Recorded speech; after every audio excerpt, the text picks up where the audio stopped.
এ পর্যায়ে আপনাদের উদ্দেশ্যে বক্তব্য রাখবেন শহীদি কাফেলা বাংলাদেশ জামাত ইসলামীর মানিকগঞ্জ সদর থানার বিপ্লবী আমির জনাব মোহাম্মদ ফজলুল হক। এ পর্যায়ে আজকের সভাপতির বক্তব্য রাখছেন জনাব মোহাম্মদ ফজলুল হক।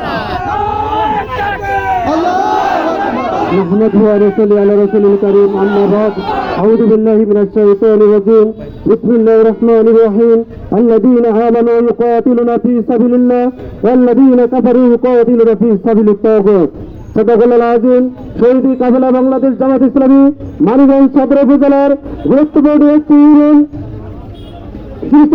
কর্তৃক আয়োজিত আজকের এই বিক্ষোভ সমাবেশে উপস্থিত আছেন বাংলাদেশ জামাত ইসলামীর মানিকগঞ্জ জেলার সুরা এবং কর্মকর সদস্য উলামা লীগের সম্মানিত সভাপতি জনাব মাওলানা জাফর ইসলাম সাহেব। আরো উপস্থিত আছেন অত্র উপজেলার সম্মানিত সেক্রেটারি অ্যাডভোকেট সালাউদ্দিন সাহেব। সম্মানিত ভাইয়েরা আরো উপস্থিত আছেন সামনে তিনটার মুজাহিদ পরিবার। আসসালামু আলাইকুম ওয়া রাহমাতুল্লাহি ওয়া বারাকাতুহু। সম্মানিত ভাইয়েরা, আমি একটা কথা বলতে চাই, 2008 সালে অসাংবিধানিক সরকারের মাধ্যমে এই আওয়ামী লীগ সরকার ক্ষমতায় এসেছিল। ক্ষমতায় এসে সম্মানিত ভাইরা বাংলাদেশ জামাত ইসলামী, ইসলামী ছাত্র শিবির এবং মুসলিম তৌহিদ জনতার বিপক্ষে তারা একটি নীল নকশা তৈরি করে বাংলাদেশ জামাত ইসলামকে, ইসলামী ছাত্র শিবিরকে এবং সাধারণ নিরীহ মানুষকে তারা হত্যা যোগ্য করে এবং তারা জেল জুলুমের মাধ্যমে বাংলাদেশকে একটা অকার্যকর পরিণত করেছিল। সম্মানিত ভাইয়েরা, আমি আরো বলতে চাই, এর ধারাবাহিকতায় এই অকার্যকর শুরু করেছিল তারা 2008 সালে 2006 সালের 28 অক্টোবরের মাধ্যমে লগি বৈঠার মাধ্যমে এই বাংলাদেশকে, ইসলামী ছাত্র শিবিরকে, বাংলাদেশ জামাত ইসলামীকে নিশ্চিন্ন করার তারা পরিকল্পনা করেছিল। সম্মানিত ভাইয়েরা, সেই ধারাবাহিকতায় তারা বাংলাদেশ জামাত ইসলামীর প্রধান নেতৃবৃন্দকে তারা ফাঁসির কাছে ঝুলে এই বাংলাদেশ থেকে ইসলামকে নির্মূল করতে চেয়েছিল।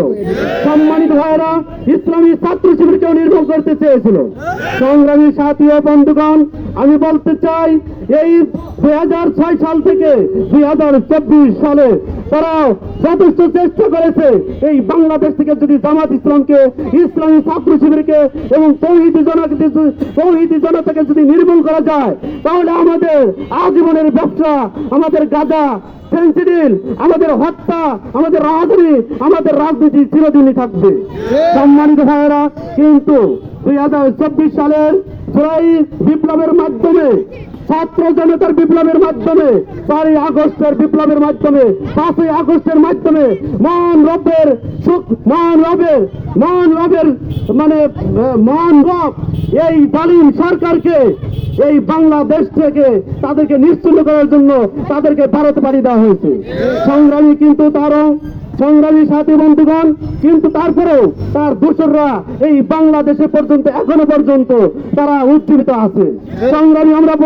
সংগ্রামী সাথী বন্ধুগণ, আমরা বলে দিতে চাই, বাংলাদেশ জামাত ইসলামী, ইসলামী ছাত্র শিবির এবং শুধু তাই নয়, সাধারণ জনগণের উপরে যদি আর কোন একটি যদি আসর লাগে, বাংলাদেশ জামাত ইসলামী, ইসলামী ছাত্র শিবির বসে থাকবে না। সংগ্রামী সাথী বন্ধুগণ, আমরা দেখেছি সেখানে রক্ত ধরেছে, সেখানে ইসলামের বিজয় হয়েছে কিনা বলেন?